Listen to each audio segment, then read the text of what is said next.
Hey everybody, Scott here for the Digital Guitar Playground. It's Wednesday. What happened to Monday?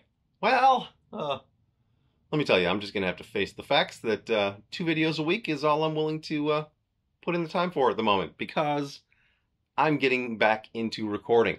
And recording no longer takes 4 to 6 hours in one day for me.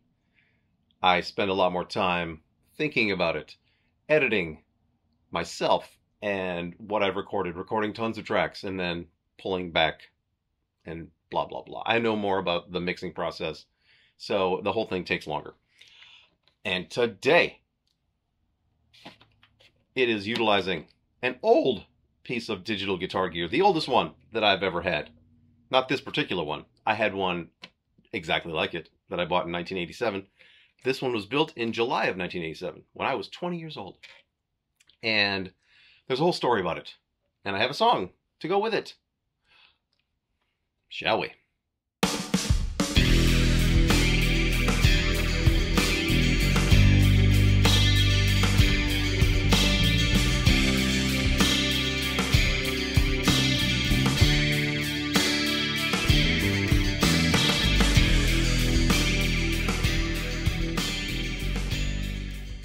So, back in 1987, I was playing in a band called Mad City back in Madison, Wisconsin. And we rehearsed in these self-storage units that were outside, you know, those big aluminum ones you see off the highway. And a bunch of bands rehearsed in this particular complex. Our band and a bunch of high school kids from another school. Well, we weren't in school. But some kids in a band called Too Cool for Carl. Those little pieces of shit. They broke into our unit and stole my REX50, my Pierce G1 preamp, our bass player's entire rig, a few drum things like drum microphones, and a speaker that our singer was using as a monitor. And, you know, we're like, oh, shit, there goes our gear.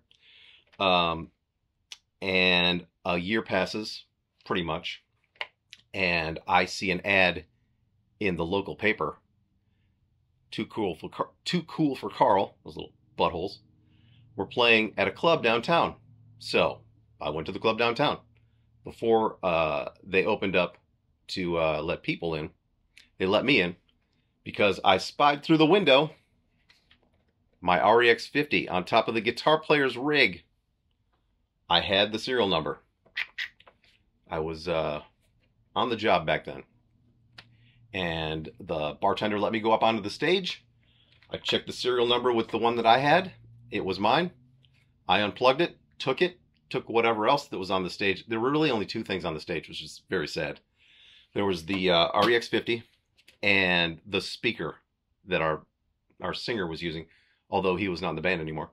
And they had painted it green. Not only were they little assholes, but they were, you know, they had no fashion sense. So I called the other guys in the band that were still around, and we sat at the bar and waited. And the band came in, walked up on stage, noticed some of their stuff was missing.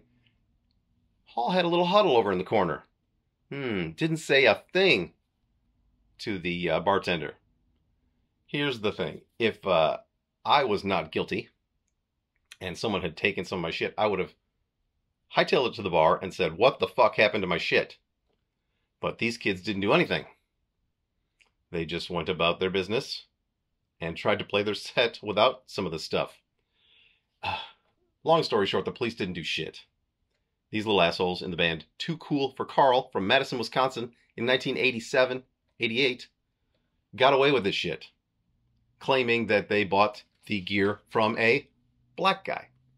So, yeah, these assholes kind of got away with it. I got this back, but I ended up selling it a while back, and I just got this one. But, yeah, so, you know, little assholes. But with this today, I am using the distortion and the symphonic, which is the reason for the season as far as Zakk Wylde's No More Tears guitar sound is concerned. He used the SPX90, their symphonic, through his, you know, whatever he was using, Marshalls or whatever. And that is the modulation for his sound. That is the sound of that album. And on this particular song, I'm using the symphonic with some distortion and then the symphonic clean. So you'll get to hear different parts, but they are all going through this in a loop on the G system. And the only thing that's happening is the REX50. None of the other effects are engaged here.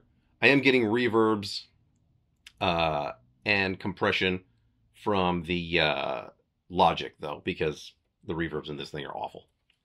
I kind of bought it just for nostalgia's sake, and it's not really worth it. But I'm here to show you even the most pathetic piece of digital gear can be used for good. Want to hear a song?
There you go, everybody. Oh, good time, tiny tune fun. Oh, the REX50. A piece of digital guitar history. Important for me. Kind of a footnote because the SPX90 still sounds great. This thing has some issues. Internally, the sample rate isn't even 44.1 kilohertz or whatever. It's 33. So there is a layer of distortion that comes out no matter what you do, and it just does not sound clean ever. So during the recording, you've got to be on the job. Well, I was on the job at snipping right before all the takes and then right after all the takes. So there's a lot of Frankenstein bits that I had to chop off to make it sound good. I think it sounds pretty decent. And, you know, the 80s drums, you know, why not? Let's make it the most 80s thing ever. Good times. But those kids in Too Cool for Carl can go fuck themselves. If anybody knows them back in Madison, Wisconsin. Why don't you kick one of them in the nuts for me? Or all. Because we never got the chance because they were still in high school at the time. Oh, we wanted to beat them up so bad. God damn it. But the cop that was on our case, who didn't do shit, warned us that we better not. Otherwise, we'd be in trouble. I was like, oh. Shouldn't have told the detective we wanted to beat the shit out of these teenagers. Live and learn. Anyway, I'll be back on Friday with something. So, see you then. And until then, rock on.